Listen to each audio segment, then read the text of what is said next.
নমস্কাৰ, মই মিৰ্জাপুৰ হক। মই আজি উপস্থিত আছোঁ গুৱাহাটীস্থিত আমাৰ এই বিশেষ কাৰ্যালয়ত। ইয়াৰ কাৰ্যালয়ত আমি কি কৰিছোঁ, কি ধৰণে আমি ইয়াতে এনেকুৱাকৈ একত্ৰিত হৈছোঁ, তাৰ উদ্দেশ্য জানিবৰ কাৰণে আপুনি যদি বিচাৰিছোঁ তেতিয়াহ'লে নিশ্চিতভাৱে আমাৰ ইয়াতে ফোন নম্বৰ দিয়া থাকিব আৰু যোগাযোগ কৰিব পাৰিব। আমি ইয়াতে কাম কৰি ঘৰৰ পৰা উপাৰ্জন কৰিবলৈ সক্ষম হৈছোঁ। আমাৰ মাজত আছে এয়া হানিফ আলী, পূৰ্ণিমা মিৰ্জা, জেছমিন বাইদেউ, চালেহা বাইদেউ, এয়া আবু বকৰ ছিদ্দিক, তাৰিফুল ইছলাম, এইপিনে আছে আমাৰ মুন্দাফ আৰু আছে আব্দুল জলিল, এয়া আছে আমাৰ বাইদেউ আছাদুল ইছলাম আছে, মুক্তা মুস্তফা আছে আৰু এইপিনে আছে আমাৰ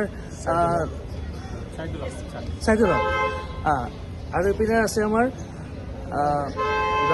ইবাদুল।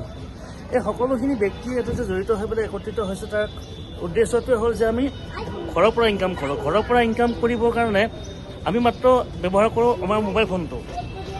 কি ধৰণে কাম কৰিম, কি কাম কৰিম, কেনেকুৱাকৈ উপাৰ্জন কৰিম, এই বিশেষ জানিবৰ কাৰণে আপুনি এটা হোৱাটছআপ নম্বৰ দিয়া থাকিব তলত। আপুনি যোগাযোগ কৰক। নিশ্চিতভাৱে প্ৰতিজন ব্যক্তিয়ে আপোনাক সহায় কৰিব।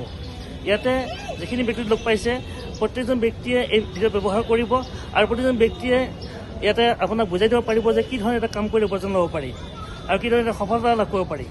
ধন্যবাদ। সকলো যোগাযোগ কৰক, নিশ্চিতভাৱে ইয়াত সফলতা থাকিব। ধন্যবাদ।